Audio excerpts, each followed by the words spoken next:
জাতিকে আল্লাহ মাটির নিচের মাটি উপরে তুলে উপরের মাটি নিচের দিকে ফেলে আল্লাহ তাআলা ধ্বংস করে দিয়েছেন, উল্টায় দিয়েছেন। কওমে হুদ তাদেরকে আল্লাহ তাআলা এক টানা 7 দিন মানে 7 রাত 8 দিন এই মোট 7 লায়ালিন ওয়া 8 আইয়াম, এই যে কোরআন শরীফের আয়াত, 7 রাত 8 দিন এক টানা তুফান দিয়া ঝড় বৃষ্টি দিয়ে আল্লাহ তাআলা কওমে হুদ আলাইহিস সালামের জাতিকে ধ্বংস করে দিয়েছে। 3 নম্বরে সালেহ আলাইহিস সালাম একজন নবী ছিলেন, কওমে সামুদের নবী। ওনার জাতিকে আল্লাহ তাআলা ফেরেশতার বিকট চিৎকার দিয়ে পুরা জাতিকে একসাথে শেষ করে দিয়েছে, একের কোলের বাচ্চা পেটের বাচ্চা সব। আর 4 নম্বর কওমে শুআইব, ওই যে মুসা আলাইহিস সালামের শ্বশুর শুআইব আলাইহিস সালামের কওমকে আল্লাহ তাআলা ওই একই রকম ফেরেশতার চিৎকার দিয়ে ধ্বংস করে দিয়েছেন। এই কোরআনে আছে আল্লাহর কসম, এই 4টি জাতি, লূত আলাইহিস সালামের জাতি, হুদ আলাইহিস সালামের জাতি, শুআইব আলাইহিস সালামের জাতি এবং সালেহ আলাইহিস সালামের জাতি, এই 4টি নাফরমান জাতিকে আল্লাহ তাআলা ধ্বংস করেছেন ফজরের ওয়াক্ত। فأصبحوا في دارهم جاثمين إن موعدهم الصبح أليس الصبح بقريب। এই যে আল্লাহ তাআলা কোরআন বারবার বলছে শব্দ এটা, ফাসবাহু, এরা ধ্বংস হয়েছে সুবহ ভোরবেলা ফজরের ওয়াক্ত। এখানে আছে সূরা কাহাফের মধ্যে ধনী আর গরিব 2 বন্ধুর ঘটনা আছে সূরা কাহাফে, একজন ধনী একজন গরিব বন্ধুর কথোপকথন আছে সূরা কাহাফের মধ্যে আছে। ওইখানে আছে যে ধনী বন্ধুর 2টা বড় বিশাল আঙ্গুর খেজুরের বাগান ছিল, সে এই বাগান নিয়ে অহংকার করত। আর ওই বলতো যে গরিব বন্ধু, এগুলো তোমারে আল্লাহ দিছে, তোমার উচিত এগুলো প্রত্যেকবার ভোগ করার সময় অথবা দেখানোর সময় মাশা আল্লাহ লা কুওয়াতা ইল্লা বিল্লাহ এটা বলা উচিত। সে বলছে না, এটি বলা উচিত না, এগুলো সব আমারটি আমার, এগুলো সব আমার, লোকও বেশি, আনা আকসারু মিনকা মালান ওয়া আ'আজ্জু নাফারা, আমার লোক জনবলও বেশি, আমার সম্পদও বেশি। বেটা তুই আল্লাহরে ডাইকা কি হইছে, যে হুয়াদের আছে এই হুয়াদের হতো বেটা দেই রে বেটা, মাতবরি করো বেটা, ভাত খাইতে ভাত পাও না, বুঝেন না কথা? তো এই কথোপকথন চলতেছিল, আল্লাহকে সে স্বীকারই করতো না।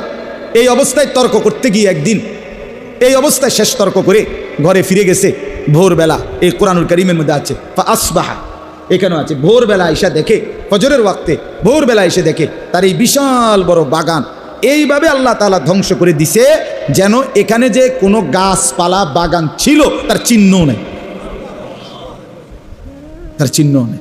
কোরআন শরীফে আছে ফাসবাহা ইউকাল্লিবু কাফাইহি, ভোরবেলা সে তার 2 হাত এটা দেইখা কসলাইতে লাগলো, এমনি এমনি ইউকাল্লিবু কাফাইহি অর্থ হলো হাত এমনি উল্টা পাল্টা করা আর কি। আহা কিটা করলাম, আহা কি করলাম, হায় হায় হায় হায়, এই কথা বলতে লাগলো। আর বলতে লাগলো ইয়া লাইতানি লাম উশরিক বিরাব্বি আহাদা, হায় আফসোস যদি আমি আমার আল্লাহর সাথে শরীক না করতাম। ইয়া লাইতানি লাম উশরিক বিরাব্বি আহাদা, হায় আফসোস যদি আল্লাহর সাথে শরীক না করতাম। এজন্য বন্ধু আমার, যার যত বন্দিগি ছুটে যাচ্ছে, যার যত আল্লাহর ইবাদত ছুটে যাচ্ছে, যে যত হারাম নাফরমানির মধ্যে লিপ্ত হচ্ছি, আমি কিংবা তুমি, আপনি কিংবা আমি, প্রত্যেককেই বলি বন্ধু, বাপ আমার কবর থেকে নিয়ে আখিরাত প্রতিটা ঘাটিতে শব্দ কেবল উচ্চারিত হবে একটাই, ইয়া লাইতানি, হায় যদি, ইয়া লাইতানি কুনতু তুরাবা, হায় যদি আজ আমি মাটি হয়ে যেতাম। ইয়া লাইতানি লাম উতা কিতাবিয়া, হায় আজ যদি হাসরের মাঠে আমার আমলনামা আমার হাতে না দিত। ইয়া লাইতাহা কানাতিল কাদিয়া, হায় যদি এই মুহূর্তে মৃত্যু এসে আমাকে শেষ করে দিত। ইয়া লাইতানি কদ্দামতু লি হায়াতি, হায় যদি দুনিয়ার জীবন থাকতে আমি কিছু নেকি পাঠাইতাম। ইয়া লাইতানি ইত্তাখাযতু মা'আর রাসূলি সাবিলা, হায় যদি সেদিন দুনিয়ায় রাসূলদের পথ ধরতাম। ইয়া লাইতানি লাম আত্তাখিজ ফুলানান খলিলা, হায় যদি আমি ওই অসৎ লোকটাকে বন্ধু না বানাইতাম, যে আমারে মদ জুয়া জিনা ব্যভিচার, যে আমারে সুদ ঘুষ, যে আমারে সন্ত্রাস চাঁদাবাজি, যে আমারে অবৈধ সম্পদ দখল এই অন্যায় শিখিয়েছে, আহা যদি সেই নাফরমানকে বন্ধু না বানাইতাম। সব কোরআনের আয়াত। ইয়া লাইতানি কুনতু মাআহুম ফাআফুযা ফাওজান আযীমা, হায় যদি নেককারদের সঙ্গী হতাম, তাইলে আজকে হাসরের ময়দানে আমিও তো কামিয়াব হতাম। ইয়া লাইতানা আতানা আল্লাহ ওয়া আতানার রাসূলা, হায় যদি আল্লাহ এবং তার রাসূলের আনুগত্য করতাম। এসব হায় সব কি? ইয়া লাইতানি, বলেন তো শব্দটা, ইয়া লাইতানি। এটা বল দোস্ত আমার, বন্ধু আমার, এই সামান্য দুই একটা বৈষয়িক পড়ালেখা করে নিজেরে খুব চালাক মনে করেন। এটা আমরা পড়ছি ভাইয়া, আমরা সায়েন্স বিজ্ঞান বিভাগ থেকেই দাখিল পাশ করছি, কুমিল্লা ভিক্টোরিয়া কলেজ থেকে মাস্টার্স পাশ করছি। হ্যাঁ, এটি পড়ছি, এ বিজ্ঞানের বইটইও পড়ছি, আমি সরু সরেও পড়ছি, ABCDও পড়ছি, খুব আহামরি কিছু এমন কিচ্ছু না। আর এই ভাত মাছ খাইতে এত কিছু লাগে না। দুনিয়া চলবার জন্য বন্ধু আমার, দুনিয়ার এই শব্দ জ্ঞান এগুলো না হলেও চলতো, দুনিয়া মিলেই যেত। বহু মূর্খ বকলম নাম দস্তখত করতে জানে না, সে কিন্তু পুরা দুনিয়া ভোগ করছে। কিন্তু বন্ধু আমার, সেজদাবিহীন, নামাজবিহীন, কোরআনুল কারীমের তেলাওয়াতবিহীন, আল্লাহ তাআলার ইবাদতবিহীন বন্ধু আমার, দোস্ত আমার, আখিরাতের এক বিন্দু, এক সেকেন্ডের সুখ মিলবে না। দুনিয়া পড়ালেখা ছাড়াও মিলে যায়, মিলে না? কথা বলেন না বলেন? আমি পড়ালেখাকে ছোট করছি না, আমি স্কুলকে ছোট করি না, আমি ইউনিভার্সিটি কলেজ, আমি তো বললাম আমি ভিক্টোরিয়া কলেজ থেকে পড়ছি, আমি ছোট করার জন্য বুঝাচ্ছি না। আমি বুঝাচ্ছি এটা না হলেও দুনিয়া চলতো, ঠিক কিনা বলেন না কেন? কিন্তু এটা না হলে কবর চলবে না, সেজদা না হলে আখিরাত চলবে না, এটা বুঝাইতে চাচ্ছি বন্ধু।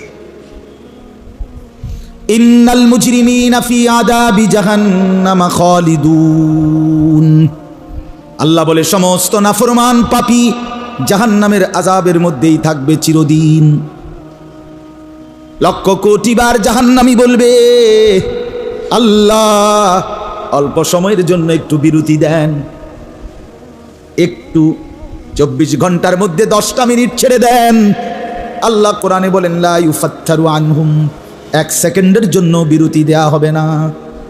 ওয়াহুম ফীহি মুবলিসুন, আল্লাহ বলে জাহান্নামী জাহান্নামের মধ্যেই বিষণ্ণ আর মলিন চেহারা নিয়েই পড়ে থাকবে। লক্ষ কোটি বছরে 1 সেকেন্ডের জন্য মুখে হাসি ফুটবে না, না না, শুধু চিৎকার করবে আর কাঁদবে আর আল্লাহর কাছে মাফ চাইবে। আল্লাহ বলবে, ওয়া মা যালামনাহুম ওয়ালাকিন কানু হুমুজ জালিমিন। আল্লাহ বলেন, জাহান্নামীকে বলবেন, বান্দা আমি কিন্তু তোমার উপরে জুলুম করি নাই, তুমি করেছ, তুমি করেছ। ফজরের নামাজ ছিল 4 রাকাত, আমি সময় দিছিলাম প্রায় 1 ঘন্টার বেশি। 4 রাকাত পড়তে 1 ঘন্টা লাগে না। জোহরের নামাজ ছিল 12 রাকাত, আমি কিন্তু সময় দিছিলাম 2-2.5 ঘন্টার মতো। আসরের নামাজ ছিল মাত্র 4টা রাকাত, আমি কিন্তু সময় দিছিলাম 1-1.5 ঘন্টার মতো। আমি কি জুলুম করেছি? হ্যাঁ, আমি কি জুলুম করেছি নি বান্দা? এমন তো ছিল না আজান হইছে আর 3 মিনিটেই ওয়াক্ত চলে গেছে, আমি নামাজ পড়তে পারি নাই। আল্লাহ বলেন, এমনটা আমি করি নাই। আল্লাহ বলেন, মনে করো বান্দা, সুস্থ ছিলা কয়দিন, অসুস্থ ছিলা কয়দিন, জীবনে হাসছো কতবার, কাঁদছো কতবার, এই মাথায় সুস্থ ছিল কতবার, মাথায় ব্যথা ছিল কতবার। প্রত্যেকেই বলবে আমাদের অক্ষমতা, দুর্বলতা, অসুস্থতা এটা কমই, সুস্থতার সবল এটাই বেশি, ঠিক কিনা বলেন? তাইলে আল্লাহ বলবেন, কেমনে জুলুম করেছি আমি? বলো কি কারণ ছিল বান্দা সেজদা করো নাই? এত লম্বা 24 ঘন্টা কেন আমাকে সেজদা করতে পারো নাই? ফজর, জোহর, আসর, মাগরিব, এশা, এটা তো শুধু একদিনের মাহফিল না, একবারের পোস্টার না, প্রতিদিন তো 5 বার ডেকেছি, কেন সাড়া দিলা না? ইয়া আইয়ুহাল ইনসানু মা গাররাকা বিরাব্বিকাল কারীম। আল্লাহ বলেন, মানুষ, বান্দারে আমার, আল্লাহ বলে যুবক রে বান্দা, 18 বছরের এই যৌবন আমি তো দিয়েছি, ভেতরের শাহওয়াত এটা তো আমি দিয়েছি, আমি দিয়েছি। মাকে দেখলে একরকম লাগে, নিজের স্ত্রীকে দেখলে আরেক রকম লাগে, শরীরের অঙ্গ প্রত্যঙ্গ তো বরাবর। সেটাও নফি ইস্তেসনা দিয়া কইছে। এটা যেমন মা এবং ইল্লা, ওইটাও নফি ইস্তেসনা, ওইটাও না বোধক এবং এই ইল্লা শব্দ, ইনহুম ইল্লা কাল আনআম। আল্লাহ বলেন আমার বন্দিগি ছাড়া, আমার বাঁধন ছিঁড়ে নিজের মন মতো যে চলে, খোদার কসম বন্ধু, আল্লাহ তাআলা কোরআনে বলছে এটা আর কিছু নয়, আর কিছু নয়, শুধুই জানোয়ার, শুধুই জানোয়ার, শুধুই জানোয়ার। তো খালাস, আইডেন্টিফাই হয়ে গেল, পরিচয় হয়ে গেল কিনা? পরিচয় সংকটে ভোগার কিছু নাই, পরিচয় সংকটে বোঝার কিছু নেই, পরিচয় মিলে গেছে। আল্লাহ তাআলা বলছেন ইনহুম ইল্লা কাল আনআম, মনের ইচ্ছা মতো যে চলে, আল্লাহ রসুলের বাঁধন থেকে যে নিজেকে ছিঁড়ে ফেলে, আল্লাহ তাআলা কোরআনে বলছে সে আর কিছু নয়, শুধুই জানোয়ার। ইনহুম ইল্লা কাল আনআম বাল হুম আযাল্লু সাবিলা। এটা কিন্তু আরো সাংঘাতিক অর্থ। আল্লাহ বলেন যদি দেখো কেউ মাইন্ড করে জানোয়ার কওয়াতে, তাইলে আবার বলিও যে সরি, না না আপনি আরে জানোয়ার না, বরং আপনি তার চাইতে নিকৃষ্ট, তারে আট্টু নামায় দিও, তারে ছাগলও বলিও না, তারে কুকুর বিড়ালও বইল না, সে মাইন্ড করছে। আল্লাহ বলেন না নাফরমান, তুই মাইন্ড করো নাই, জানোয়ার মাইন্ড করেছে।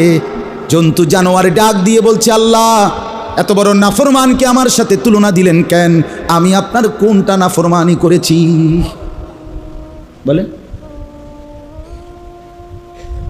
এজন্য তখন আল্লাহ বলেন না না বালহুম আবাল, না ঠিকই বলছিস, এটা জানোয়ারও না, বরং এটা তার চাইতেও নিকৃষ্ট। ওরে আরো নামায় দে, ওরে আরো নামায় দে। এবার ভাল লাগেনি স্যার,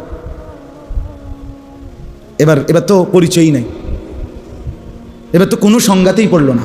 আস্তাগফিরুল্লাহ আমার বাপ। এজন্য বুঝতে শিখেন নওজোয়ান ছেলেরা, ভাইয়া এটা বোঝা দরকার।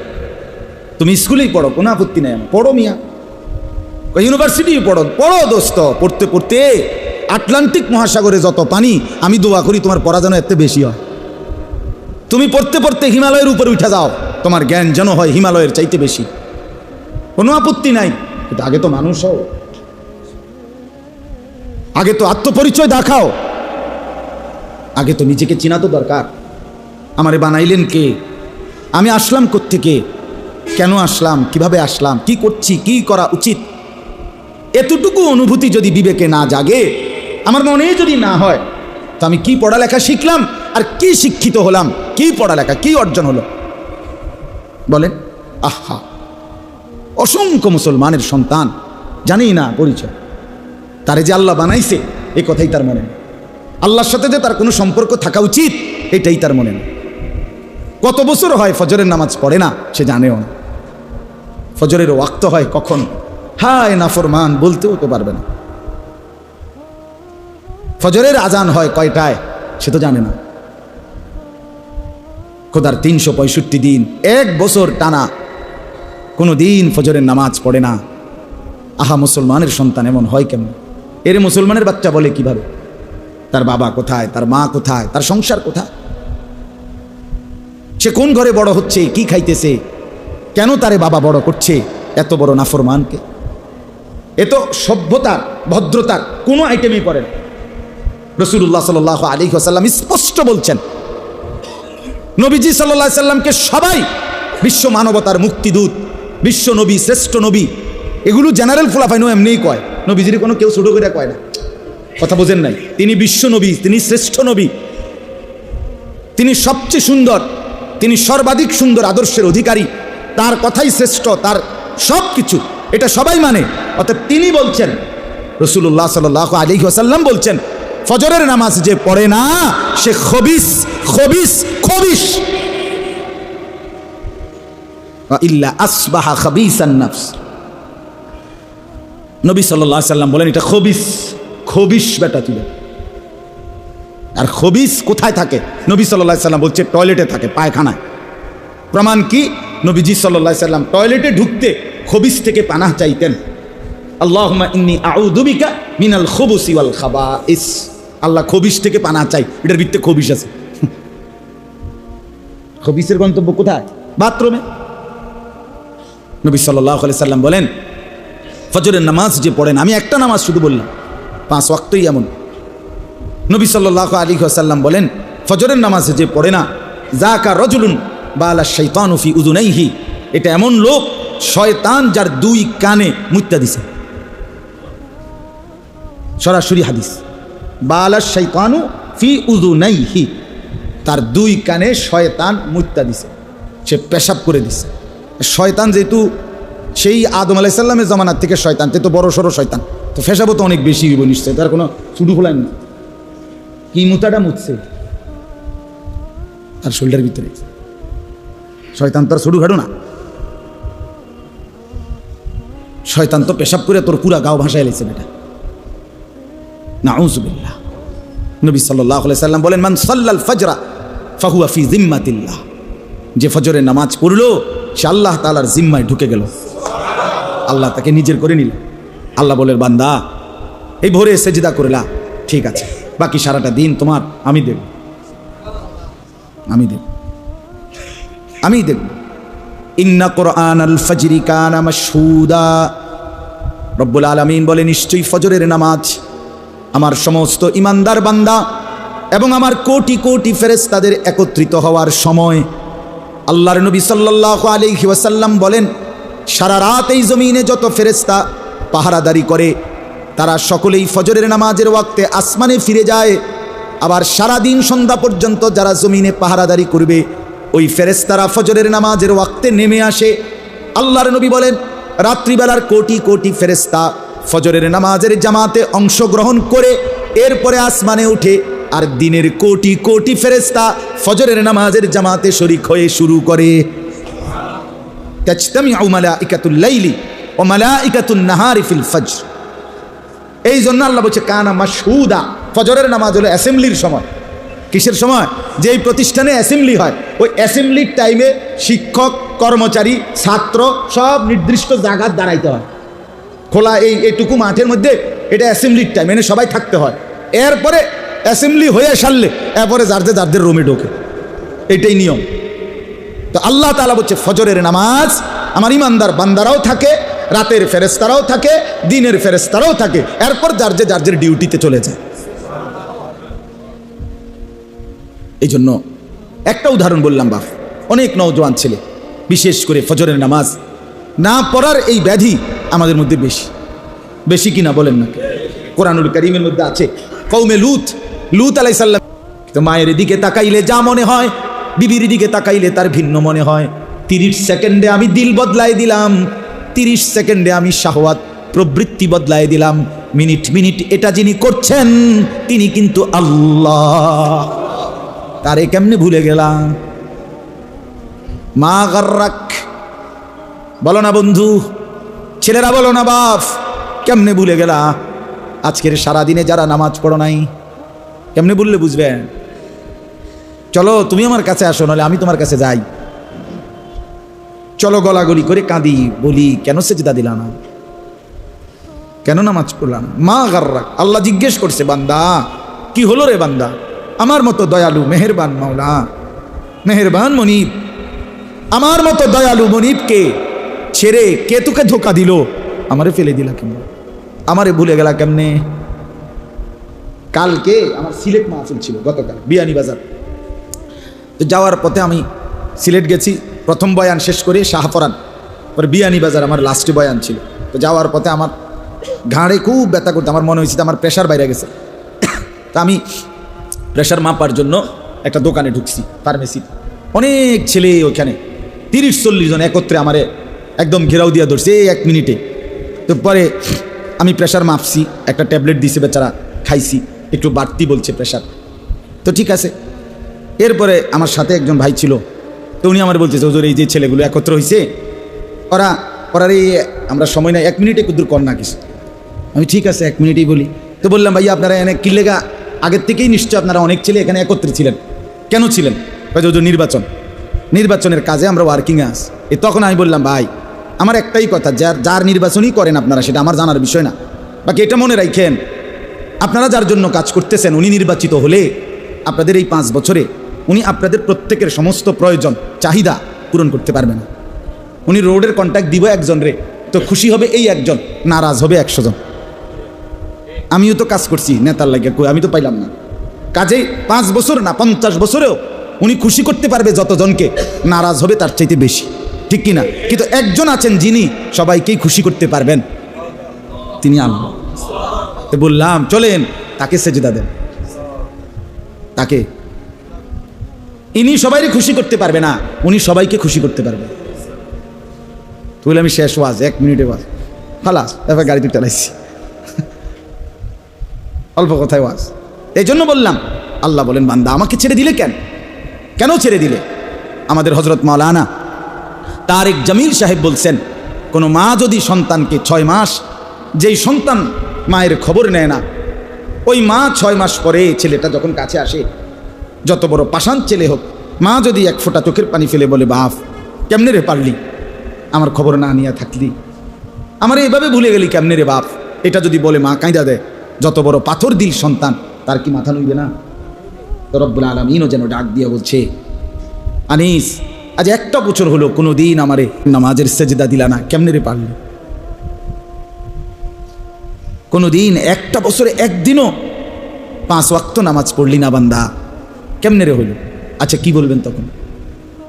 আল্লাহ এটাই তো জানতে চাইছে। মা গাররা, মা আমার ভাইটা আছে, আমার ভাইটা খুব, আমার ভাই আসছে একজন, মাওলানা আরিফ, আমার সাথে কয়দিন আগে আমার মাদ্রাসাত গিয়া ইসলাহি মাহফিলের দিন রাত্রে 11:30 বাজে, তার সাথে আরও সাথী ছিল, তো হে আইসা পড়ছে আমার আম্মা মাদ্রাসার পাশে আমার বাসাত, মায় অপেক্ষা করছে রাত্রে 11:30 পৌনে 12টা পর্যন্ত, যে হেঁটে যাওয়ার সময় মার লগে দেখা করবে। তো হে বেখেয়ালে তার সাথে যে আরও লোক নিয়ে আইছে মাহফিলে, আমাদের মাহফিলে, তো চলে গেছে। এই মা সকালবেলা ফজরের সময় আমি যখন মারে ঘুম থেকে উঠাইছি ফজরের নামাজে, একের প্রথম কথা মা আমার বলছে, ফুদ হাতে কেমনে রে আমার লোক দেহানা ঘুরে গেল। আমার আম্মা বলছে, একদিন ভাই, একদিন মাত্র একবেলা মায় দেখা করে নাই সন্তান, মায় প্রথম কথা এটা বলে ফেলছে যে কেমনে রে পারল, হাতে আমার লগে দেখা করলো না। পরে ফোন টোন দিয়া বহুত, মা আমি আসলে খেয়াল ছুটে গেছে আমার লগের ছেলে, যাই হোক, কিন্তু মা তো বলে ফেলছে। তা আল্লাহ তাআলা বলেন, বান্দা কেমনে রে পারলি বান্দা, আজকে সারাটা দিনে আমার এত বড় সৃষ্টি ভোগ করে আমার একটা সেজদা দিতে মন চাইল না। এই জন্য যুবক ভাই বলো না, এই রাত গভীরে, রাত হয়ে গেছে, দেরি করতে চাচ্ছি না আসলে, মেহেরবানি করে বন্ধু, নওজোয়ান ছেলে তোমরা বলো ভাই যে ইনশাআল্লাহ আগামীকাল এই আজকের ভোর থেকে ফজরের নামাজ পড়বা ইনশাআল্লাহ। না না, হিম্মত করে কও, বুঝ করে কও, তাহলে হাত উঠাইও না, হিম্মত করে উঠাও, হিম্মত করে মহব্বতের সাথে উঠাও যুবক, নওজোয়ান তুমি পারবা ইনশাআল্লাহ, তুমি পারবা, তুমি পারবা, তুমি জাগলে ইসলাম জাগবে ইনশাআল্লাহ। মুসলমানের নওজোয়ান জেগে উঠলে মাহাদির পক্ষ হয়ে এরাই লড়বে ইনশাআল্লাহ, লড়বে, কোনো সন্দেহ নেই। আজকে একটা ছোট্ট মোবাইল, একটা সামান্য মোবাইল আমার লক্ষ কোটি মুসলমান যুবকরে এভাবে বুঝি বানের পানির মতো ভাষায় দিল, এটা কেমনে সম্ভব? আমরা এতগুলো মানুষ বাইচা থাকতে, আরে বলেন কি মিয়া, মরে গেলে তো গেলামই, আরেকবার নড়ে চড়েই মরে যাই। আমি এখনো আমার ছোট ভাই গাড়ি এই তারে আস্তে আস্তে ওখানে, আমি বললাম হুন বেড়া, আমি এটা বুঝিয়া লইছি, মরে যাবো, আমিও জানি তুইও জানোস, দৌড়াদৌড়ি করে দফাদফি করে মরে যাই, হুলস্থুল করে মরে যাই বেড়া, আল্লাহর কথা বলতে বলতে চলে যাই, খালাস ফেরেশতাই পরে মিলাই লইব কি হয়েছে না হয়েছে, বলতে থাকি, কবি ইধার কবি উধার, কবি জমি পর কবি আরশ পর, কবি দর বদর, মুঝে কোই ঘর নেই। কখনো এদিকে কখনো সেদিকে, কখনো নিচে কখনো উপরে, কখনো দুয়ারে দুয়ারে আল্লাহর কথা বলতে থাকা, মুঝে কোই ঘর নেই। দায়ীর কোনো ঘর হয় না, আল্লাহর পথে যে ডাকে তার বাস্তবিকে ঘর হয়। আল্লাহ আমাদেরকে তৌফিক দান করেন। চলেন বাকি কথা অল্প কথা শেষ করছি। তাহলে এটা বললাম, ইবাদতবিহীন মানুষের পরিচয় হয় না, ঠিক আছে না ইনশাআল্লাহ? অতএব নামাজ পড়া চাই, আল্লাহকে ডাকা চাই, হালাল হারাম বাইসা চলা এটা দরকার। বাপ আপনাদেরকেও বলি, যারা বাবা, যারা অভিভাবক, আপনি আপনার জীবনের সার্থকতা এই বন্ধুর কথা মনে রাখেন। আপনাদের ভাতিজা হইতে পারি, আপনাদের ছেলে, তো আমার এই কথাটা মনে রাখেন। আপনারা আপনাদের জীবনের ডিউটি, আপনার মুসলমান হিসাবে সংসারে সন্তান স্ত্রীর প্রতি আপনাদের দায়িত্ব, তাদের ঈমান, তাদের আমল, তাদের সেজদা। আল্লাহ কোরআনে বলছেন, ওয়ামুর আহলাকা বিসসালাহ, তুমি তোমার পরিবারের সদস্যদেরকে নামাজের আদেশ করো, ওয়াসতাবির আলাইহা, নিজেও নামাজের উপরে মজবুত থাকো। এরপরে আল্লাহ বলছে লা নাসআলুকা রিজকা, আল্লাহ নিজে বলছে বান্দা বিশ্বাস করো স্ত্রী সন্তান সংসার চালাইবার জন্য আমি তোমার রিজিকের সাহায্য চাই না, তুমি একটু সহযোগিতা করলে তোম ঘরে ভাত খাওয়াইতে আমার একটু সুবিধা হবে। আল্লাহ বলে বিশ্বাস করো বান্দা, এই সাহায্য আমার লাগবে না, তুমি হোতার থাকো, আমি ভাত তরকারি পৌঁছামু, তুমি টেনশন করো না। রিজিকের দায়িত্বটা আমার হাতে দাও, সেজদার দায়িত্বটা, নামাজের দায়িত্বটা তুমি নাও। লা নাসআলুকা রিজকা, আমি রিজিকের সাহায্য চাই না। ওমা মিন দাব্বাতিন ফিল আরদি ইল্লা আলাল্লাহি রিজকুহা, আল্লাহ বলে বানাইছি যারে আমি জমিনে, তার রিজিকের দায়িত্ব আমি আল্লাহ ফরজ করে নিলাম আমার উপরে। ইল্লা আলাল্লাহ, আলা শব্দ ফরজ বুঝায়। কি বুঝায়? ফরজ।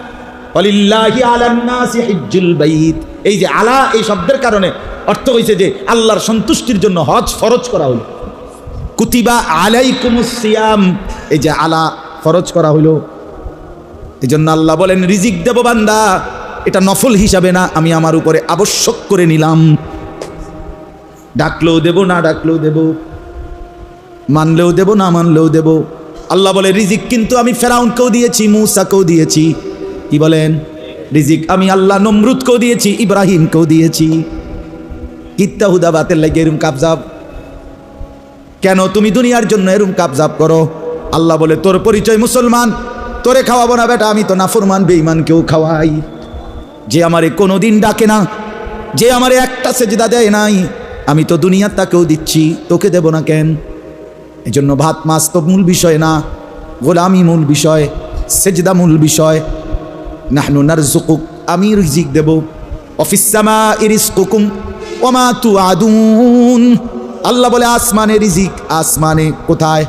একেবারে বাংলা কোরআন শরীফের আয়াত নিয়ে এটা মিয়া, এটা বাংলায় যেন নাযিল হয়েছে কথা। এটা একেবারে মানে এর চাইতে স্বাভাবিক কথা আর কি হইতে পারে? আমরা কোন অফিস সামাই রিজকুকুম, আল্লাহ বলে তোমাদের রিজিক আসমানে, আসমানে, আসমানে, আসমানে।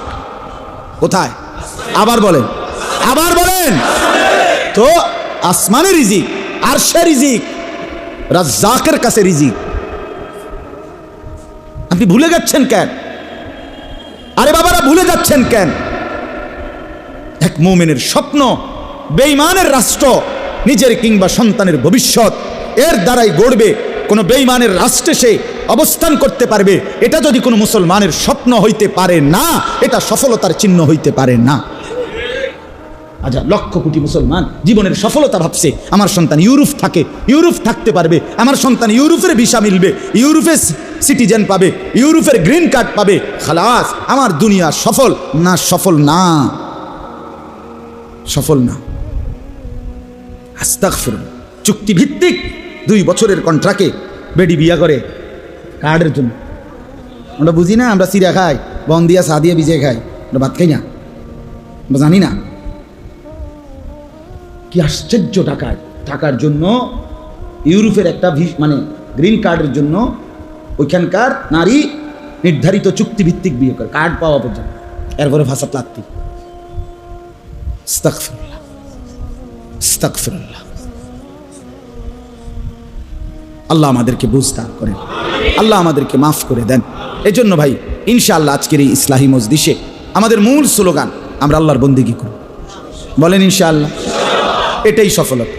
ছেলে বিদেশ, মাইয়া বিয়া দিচ্ছেন, বাইক বিল্ডিং করছেন, এগুলো সফলতা না, এগুলো মুসলমানের পরিচয় না। আল্লাহ কোরআনে বলছেন আল্লাযীনা হুম ফি সালাতিহিম খাশিউন, খুশুয়ের সাথে নামাজ পড়ে।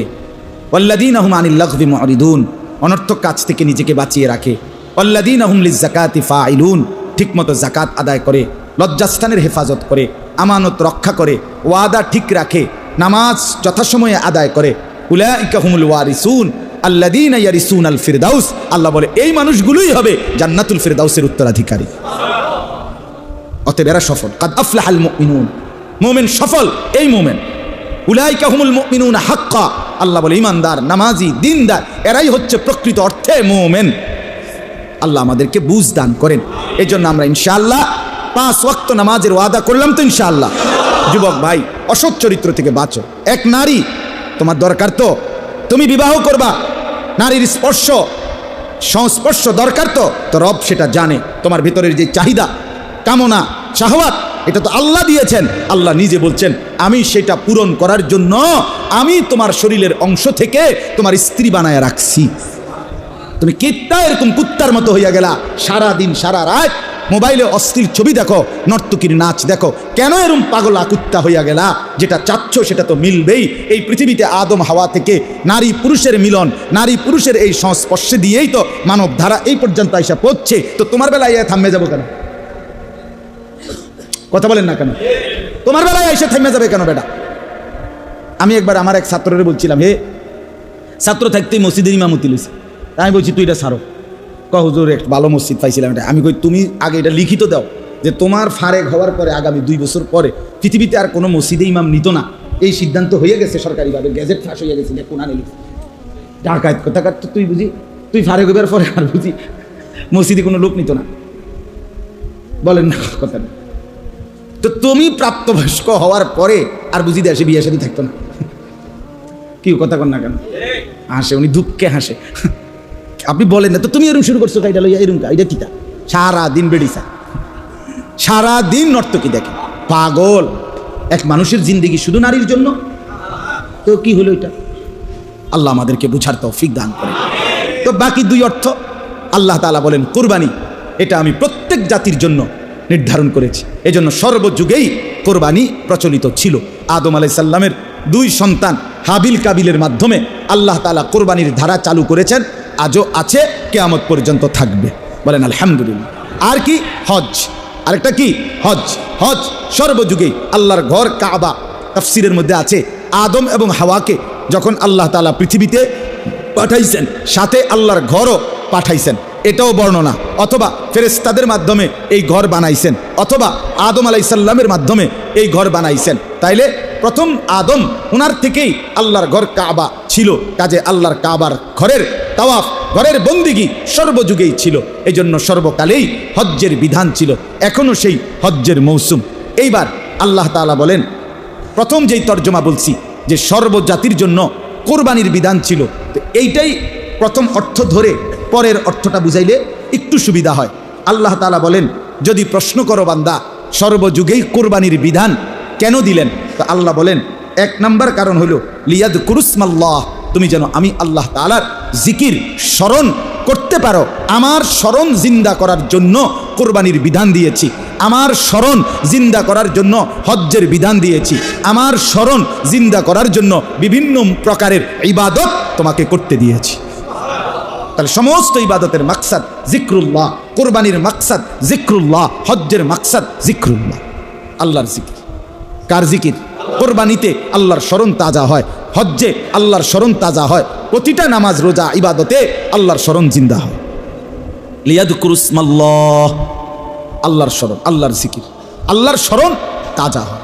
আলা মা রাযাকাহুম মিন বাহিমাতিল আনআম, আল্লাহ বলেন আমি যে চতুষ্পদ জন্তুগুলো তোমাদেরকে হালালগুলো রিজিক হিসাবে দিলাম, কোরবানির জন্য দিলাম, এই কারণে আমার স্মরণ করে বা এই জন্য আমি কোরবানির বিধান দিয়েছি। অর্থাৎ এইটা তোমার জন্য আমি দিলাম, তোমার বক্ষণের উপভোগের জন্য, এই জন্য আমার স্মরণ করে আমার শুকর আদায় করবে। সুবহানাল্লাহ। মজার বিষয় হলো এই জন্য বান্দা যখন কোরবানি করে, কথাটা খেয়াল করেন 1 মিনিটে, কোনো মানুষ যখন কোরবানি করে তো আল্লাহর জন্যই করে, ঠিক না? কথা বলেন না? তো কোরবানি করার পরে আল্লাহ যেন বলে, কোরআন শরীফে আছে এখানে, ফাকুলু মিনহা, আমার জন্য তো কোরবানি করছো ঠিক আছে, কিন্তু এখন তুমি খাও। বা আতঈমুল বাঈসাল ফাকির, অভাবী গরিবকেও খাওয়াও। তা আমি যেন বললাম, আল্লাহ আপনি জানেন না, আগে কথাটা কত শুনেন, আমি 4টা বাজার 5টা বাজার ঘুরা কি পরিমাণ ঘাম বাইয়া বাইয়া পড়ছে, আমি বহুত চাইয়া এই গরুটা চয়েস করছি আপনার লাগিয়া, আপনার জন্য জবাইও করছি, কি একটা কষ্ট করিয়া গরুটা আনছি, জবাই করলাম, রেডি করলাম, আপনি বুঝি একটা টুকরাও নিতেন না? কোন কি আপনি নেন, একটা টুকরা নেন। আহ, রব্বুল আলামিন বলে, বান্দা গোশতটা পুরা তুমি নিয়ে নাও, দিলটা আমার দিয়ে দাও, ওটা আমার দাও, ওটি তুমি নাও। লান ইয়ানালাল্লাহু লুহুমুহা ওয়ালা দিমাউহা, আমি গোশত নেব না, রক্ত নেব না, আমি শুধু দিল চাই। ওয়ালাকিন ইয়ানালুহুত তাকওয়া মিনকুম, আমি চাই বান্দা দিল, ওই দিলে আমার মহব্বত ছিল কিনা, ওই দিলে আমার বন্দিগি আছে কিনা, ওই দিলে আমার ভয় আছে কিনা। আমি শুধু দিল চাই। এজন্য কোরবানির দিন সব মানুষ তাকায় গরুর দিকে, সবাই চিল্লায় গরুটাকে নিয়ে, বান দাও, ঠ্যাঙ্গে ধরো, মাথার ধরো, আরো জোরে চাপ দাও, ওর বেড়া তুমিও ধরো। সবাই একটা হই হুল্লুর করে না? সবাই আরে তুই ধরস না, করে কেসত রে, ধর রে, মার রে, আরে একটা হই হুল্লুর। সবার নজর কার দিকে? রব্বুল আলামিন বলে আমার নজর বান্দার দিলের দিকে। ওই দিলে কি ছিল আমি দেখতে চাই। ওই যদি দিল আমি বুঝে পাই, তাইলে আল্লাহ বলেন প্রথম ফোঁটা রক্ত জমিনে পড়বার আগে আগেই আমি আল্লাহর কাছে সেই কোরবানি গ্রহণ করে ফেলি। ওয়া ইন্নাদ দামা লা ইয়াকাউ মিনাল্লাহি বিমাকানিন ক্বাবলা আন ইয়াকাআল আরদ। আচ্ছা, গরুটাকে যখন শোয়ায় জবাই করে, তখন জবাই করিলে মাটিটার মধ্যে রক্ত পড়তে কয় মিনিট? 2-4 সেকেন্ড, ঠিক না? তো 2 সেকেন্ডে এই গরুর রক্ত 2 সেকেন্ডে মাটিতে পড়বার আগে আগেই আর শাজিমে পৌঁছে যায়। আল্লাহ তাআলা আমাদেরকে আল্লাহর সন্তুষ্টির জন্য কোরবানি আদায় করার তৌফিক দান করেন। সর্বশেষ কথা হলো আপনাদের কাছে, সেটা হলো প্রত্যেকে দিল থেকে একটা জিনিস চাইবেন, সেটা হলো আল্লাহর ঘরের হজ। বলেন ইনশাআল্লাহ। এটা কিন্তু মনে রাখবেন, হজ এই আমরা এখানে প্রত্যেকটা মুসলমানের জিন্দিগির একটা সবচেয়ে আকাঙ্ক্ষার প্রিয় ইবাদতের নাম হলো হজ। হজ আশেকানা ইবাদত, হজ হলো মহব্বতের ইবাদত। কোনো মুমিন আল্লাহকে ভীষণ ভালোবাসে, রাসূলুল্লাহ সাল্লাল্লাহু আলাইহি সাল্লামকে ভীষণ ভালোবাসে, এটার চূড়ান্ত নমুনা প্রমাণ আল্লাহর ঘরের হজ। যে আল্লাহর ঘর দেখলো, রাসূলুল্লাহ সাল্লাল্লাহু আলাইহি সাল্লামের রওজা মুবারকের সামনে দাঁড়াইলো, সে যেন ভালোবাসার সবটুকু নজরানা আল্লাহর সামনে তুলে দিল। এই জন্য আল্লাহর ঘরের হজ এটা হৃদয়ের সবচেয়ে বড় তামান্না থাকা চাই। তামান্না আমাদের সমাজে মুসলমান অধিকাংশ এই কি বলে, কি কারণে হজে যায় না? কি ছেলেটা বিদেশ, মেয়ে বিয়ে দেওয়া বাকি, বাইক বিল্ডিং করে নাই, এখনো জমি কিনে নাই, এই সমস্ত অজুহাত দেখাইয়া হজ করেন। অথচ যেই মুসলমানের কাছে নিজ বাড়ি বসত বিটা, এটার অতিরিক্ত যদি এটুকু জায়গা থাকে, আর কিচ্ছু নাই, শুধু আলগা 10 শতক জায়গা আছে, খেতে, রাস্তায় বা জেন দিয়া হোক একখান দিয়ে আছে, বাড়ির জায়গা না, যেটার মধ্যে বাইক থাকে এটা না, ভিটির অতিরিক্ত বসত বিটার যদি এদূর জায়গা থাকে যে এই জায়গাটার একাংশ, কিছু অংশ বিক্রি করিলে বউ বাচ্চার এই হজের এই 1.5 মাস খরচ এবং হজে যাওয়ার খরচ হয়ে যাবে। যাওয়া আসা থাকা, হজে যাওয়া আসার খরচ 7 লাখ টাকা। আর এই বউ বাচ্চা যদি তাদের 1.5-2 মাসের খরচ মনে করেন 1-1.5 লাখ টাকা, নলে 2 লাখ টাকা। তো কোনো ব্যক্তির যদি 10 শতক জায়গা থাকে, এখান থেকে যদি 3 শতক জায়গা বিক্রি করিলে 3 লাখ টাকা করেও যদি শতক হয়, কথার কথা, তাহলে কত হলো? 9 লাখ। তো ওই 7 লাখ হজ্জের আর 2 লাখ সংসারের খরচের, এই 2 মাসের খরচ, তো এই 9 লাখ টাকা হলো নি? কথা বলেন না কেন? আর বাকি আরো কদ্দুর জমি আসেনি, ওইটুকু জমি দিয়া তো সে ফিরে আসার পরে সংসার চলবে। এই যদি শুধু এ কদ্দুর জমি থাকে আর কিছু নাই, ব্যাংকে টাকা নাই, বিদেশে ফুত নাই, বাজারে ব্যবসা নাই, আলগা কোনো কামাই নাই, আল্লাহর কসম এই মুসলমানের উপরে হজ করা ফরজ, ফরজ, ফরজ। কি পরিমাণ মুসলমানের উপরে হজ ফরজ?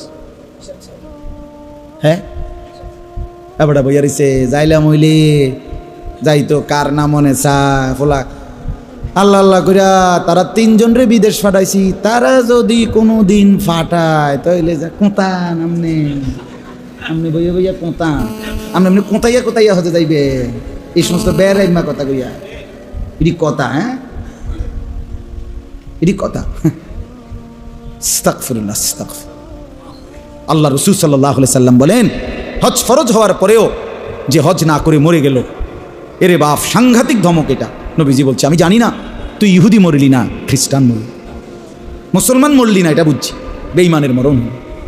আল্লাহ আমাদেরকে মাফ করে দেন। অতএব স্বপ্ন দেখি আল্লাহর ঘর জিয়ারতের। যুবক ভাই তোমাদেরকেও বলি, আমার একটা শেষ কথা হইল, জীবনে তো কত কিছু দেখার স্বপ্ন জাগে, কক্সবাজার দেখতে মন চায়, নেপালে ঘুরতে মন চায়, দার্জিলিং যাইতে মন চায়, এরপরে দিয়া হিমালয়ের চূড়ায় উঠতে চায়, মন চায়, কত কিছুই তো দেখতে মন চায়। চলো একবার আজকে এই মজলিসে বসে নিয়ত করি, আল্লাহর ঘর দেখতে মন চায়। কাবার ওই কালো গিলাফ দেখলে, মদিনার ওই সবুজ গম্বুজ দেখলে কলিজা ঠান্ডা হয়ে যাবে, চোখ সুখ পাবে, চোখের তৃপ্তি হবে, দেখার মজা মিলবে। আল্লাহ কোরআনে বলছে, ইয়াশহাদু মানাফিআ লাহুম। আল্লাহকে যদি জিজ্ঞেস করে বান্দা কেন আমি হজে যাব, আল্লাহ বলে আয়েশা দেখো, লিয়াশহাদু, সে যেন আইসা দেখে। আইসো বান্দা, আসো না আমার ঘরে আসো, আমি দেখাবো কুদরতের কি পরিমাণ নিদর্শন। দেখবা কদম কদম পরতে পরতে আমার নিদর্শন।